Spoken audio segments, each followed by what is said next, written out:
Assalamualaikum warahmatullahi wabarakatuh. Alhamdulillahirabbil alamin wa bihi nasta'in wa ala umuri dunya waddin.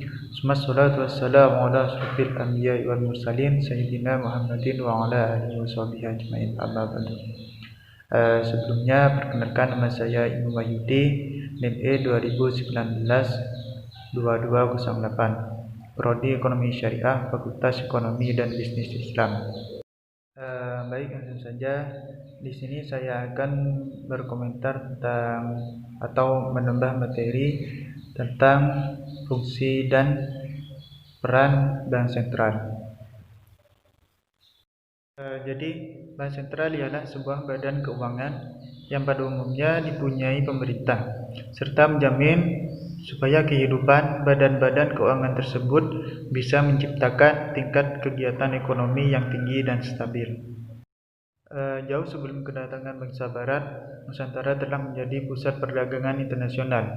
Sementara di daratan Eropa, merkantilisme telah berkembang menjadi revolusi industri dan menyebabkan pesatnya kegiatan dagang Eropa.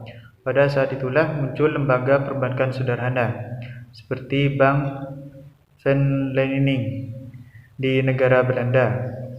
Sistem perbankan ini kemudian dibawa oleh bangsa Barat yang mengekspansi Nusantara pada waktu yang sama. Pendudukan Jepang telah menghentikan kegiatan IJB dan perbankan Hindia Belanda untuk sementara waktu. Kemudian masa revolusi tiba, Hindia Belanda mengalami dualisme kekuasaan antara Republik Indonesia dan NICA. Perbankan pun terbagi dua, IJB dan perbankan Belanda di wilayah NICA, sedangkan Jajasan Offset Bank Indonesia dan Bank Negara Indonesia di wilayah RI. Konferensi Meja Bundar pada 1949 mengakhiri konflik Indonesia dan Belanda. Ditetapkan kemudian DJB sebagai Bank Sentral Republik Indonesia Serikat atau RIS. Status ini terus bertahan sehingga masa kembalinya RI dalam negara kesatuan. Berikutnya, berbagai bangsa dan negara yang berdaulat, RI menasionalisasi sentralnya.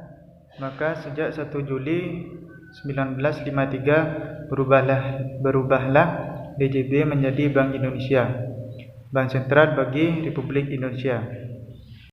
Bank Sentral, tujuan tunggal yang dipunyai oleh Bank Sentral yaitu bertujuan untuk mencapai dan memelihara kestabilan nilai rupiah dan yang tercermin dari laju inflasi dan perkembangan nilai tukar rupiah terhadap mata uang asing. Instrumen yang dipakai untuk mencapai dan memelihara kestabilan nilai rupiah tersebut dapat disebut dengan tugas dari Bank Indonesia sebagai bank sentral. Yang dipunyai oleh bank sentral atau BI yaitu mencapai dan memelihara kestabilan nilai rupiah yang tercermin dari laju inflasi dan perkembangan nilai tukar rupiah terhadap mata uang asing. Instrumen yang dipakai untuk mencapai dan memelihara kestabilan nilai rupiah tersebut dapat disebut dengan tugas dari Bank Indonesia sebagai bank sentral. Fungsi bank sentral diatur dalam Undang-Undang Nomor 23 Tahun 1999, yakni tentang Bank Indonesia. Disebutkan bahwa tujuan Bank Indonesia melalui suatu kebijakan yaitu untuk mencapai dan memelihara kestabilan nilai rupiah yang menitik beratkan pada tingkat inflasi dan nilai tukar rupiah. Bank Indonesia bisa dikenal dengan banknya bank. Itu saja yang dapat saya sampaikan. Kurang lebihnya mohon maaf. Wassalamualaikum warahmatullahi wabarakatuh.